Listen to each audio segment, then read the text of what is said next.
see their perspective. The feeling of not having someone to rely on, the feeling of being alone, and the feeling of being trapped in your own thoughts. These are all emotions that continuously build up in a lot of teenagers' heads. That is how I felt, and I know the majority of people in this room have felt the same at some point in their life.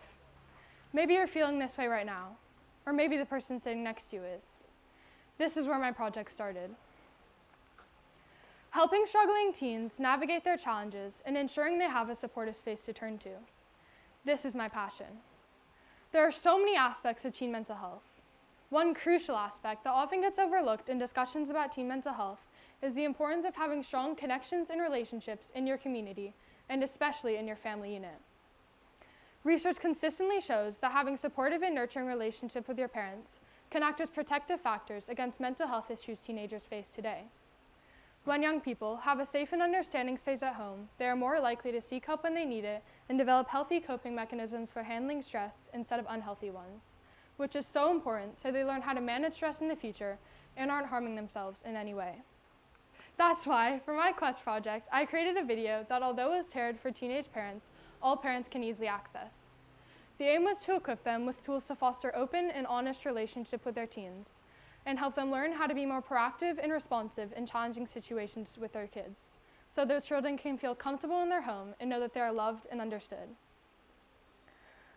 Despite encountering numerous challenges throughout this journey, including many personal mental health struggles, I knew this is what I wanted to pursue, and how important it is to let parents understand what is happening with their child and how to support them in the most effective way. I have witnessed mental health impact people around me my entire life, which fueled my determination for this project.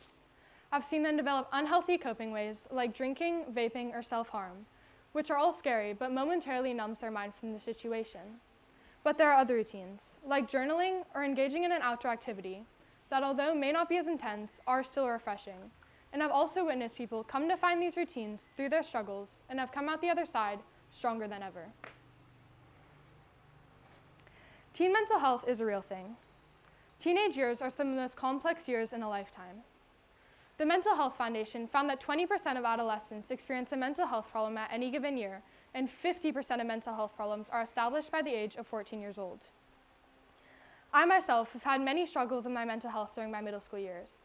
Balancing academic pressure, social dynamics, hormonal changes, and social media took a toll on others around me and my mental health. Quick changes are constantly happening, from friend group changes to experimenting with vaping, drinking, and other harmful things. And I've even seen people develop unhealthy eating habits due to insecurities, bullying, and comparison. Unfortunately, these acts are quite common among teens and can lead to stress, anxiety, panic attacks, engaging in self-harm, or even depression. This is why I really started my Quest project. When we began ideation for our Quest project, I immediately knew I wanted to relate mine to teen mental health. I had a few initial ideas, like creating a support group for teens, or hosting a function for teens to connect them more with the school community. But overall, I was drawn to help inspire parents to take action with their kids. So I decided to organize a way I could give parents the opportunity to hear about teen mental health in this generation from a teenager. Then I started my journey. I also knew I wanted to create a product. A lot of teens, because I wanted to share my message throughout my community and wanted to raise money for a mental health organization in Bali. I first wanted to create hoodies. A lot of teens find comfort in hoodies and feel safe in them, so I took action with this idea. I spent a long 3 months creating the design, meeting with the factory, and watching them come to life. But then I hit a bump and could not continue forward this idea due to timing issues. But I didn't want to give up there. I wanted to share my message. I went through tote bags, hats, and finally landed on t-shirts. I created these t-shirts to spread a powerful message throughout my community that there are always two sides and you have to see through everyone's perspective. This message is see their perspective. I made my shirts with the symbol of an eye and the star in the center, meaning everyone is unique and you have to see people for who they are and not change them.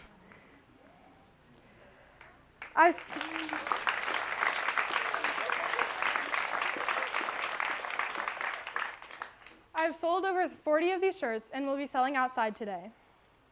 I knew I wanted to donate my profits to a mental health organization in Bali.